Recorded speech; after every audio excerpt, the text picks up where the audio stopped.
மனசாட்சி உள்ள மக்களாட்சியாகவே இருக்கவே எங்கள் ஒரே விருப்பம். நமது விவசாயிகளுக்காகவும் நமது மக்களுக்காகவும் நின்றே ஆக வேண்டியது நம் கடமை, நம் உரிமை. எல்லாத்தையும் தாண்டி அதுதான் நம்ம உயிரான உணர்வு. நீராதாரம்தான் நம்மோட மிக முக்கியமான அடிப்படையான வாழ்வாதாரத்தில் ஒன்று. நதிநீர் உரிமையும் நம்முடைய மிக முக்கிய உரிமைகளில் ஒன்று. அதை பாதுகாத்தே ஆக வேண்டிய பொறுப்பு நம் அனைவருக்கும் உள்ளது. அந்த உணர்வோட அடிப்படையில் ஒரு தீர்மானத்தை நமது மாமன்ற உறுப்பினர்கள் அனைவரின் ஒப்புதலுக்காகவும் கொண்டு வர இருக்கிறோம்.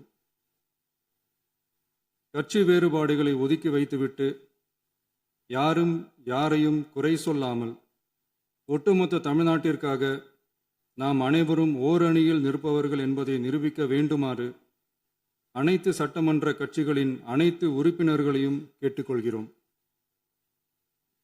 நம்முடைய சொந்தங்களான விவசாயிகளுக்காகவும் தமிழக மக்களுக்காகவும் கொண்டு வரப்படும் இத்தீர்மானத்திற்கு உங்கள் அனைவரின் ஆதரவையும் வேண்டுகிறோம். ஒருமித்த கருத்தோடு இதை நீங்கள் அனைவரும் நிறைவேற்றி தர வேண்டும் என அன்போடு கேட்டுக்கொண்டு இந்த தீர்மானத்தை படிக்கிறேன்.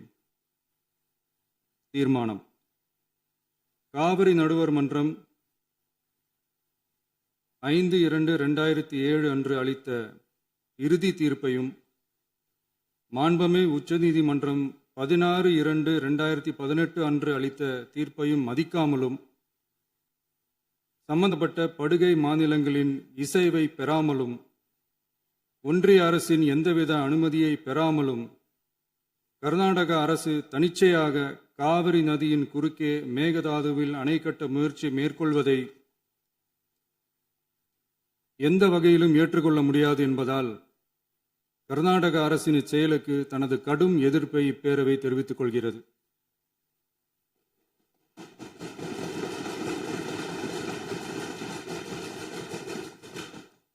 கர்நாடக அரசின் மேகதாது அணை திட்டத்திற்கு தொழில்நுட்பம், சுற்றுச்சூழல் உட்பட எவ்வித அனுமதியும் அளிக்கக்கூடாது என ஒன்றிய அரசை இப்பேரவை வலியுறுத்துகிறது. காவிரி நடுவர் மன்றமும் உச்சநீதிமன்றமும் காவிரி படுகை ஒரு பற்றாக்குறை படுகை என குறிப்பிட்டு படுகையின் மொத்த நீரினையும் படுகை மாநிலங்களுக்கு பகிர்ந்தளித்து விட்டதால் காவிரி படுகையில் புதிய திட்டங்களை மேற்கொள்ளவோ, கூடுதலாக காவிரி பிரச்சனை இரு மாநிலங்களின் உணர்வு பூர்வமான பிரச்சனையாகும். ஆதலால் கர்நாடக அரசு மேகதாதுவிலோ அல்லது காவிரி படுகையில் வேறு எந்த இடத்திலோ அணை அல்லது எவ்வித புதிய நீர்த்தேக்க திட்டத்தை பிற படுகை மாநிலங்களின் இசைவு இன்றியும் ஒன்றிய அரசின் ஒப்புதல் இல்லாமலும் மேற்கொள்ளக்கூடாது என கர்நாடக அரசினை அறிவுறுத்துமாறு ஒன்றிய அரசை பேரவை வலியுறுத்துகிறது. கர்நாடக அரசின் விரிவான திட்ட அறிக்கையை பரிசீலிக்கவோ அதற்கு அனுமதி அளிக்கவோ கூடாது என்று மத்திய நீர்வள குழுமத்தையும் இப்பேரவை வலியுறுத்துகிறது. கர்நாடக அரசின் இந்த முயற்சியை முறியடித்து தமிழக விவசாயிகள் நலனை பாதுகாத்திட தமிழ்நாடு அரசு எடுக்கும் அனைத்து நடவடிக்கைகளுக்கும் இப்பேரவை தனது ஆதரவை ஒருமனதாக தெரிவித்துக் கொள்கிறது என்னும் இத்தீர்மானத்தை நான் முன்மொழிகிறேன். இதை மாண்புமிகு உறுப்பினர்கள் முழு மனதோடு ஆதரிக்க வேண்டும் என்றும் அன்புடன் கேட்டுக்கொள்கிறேன்.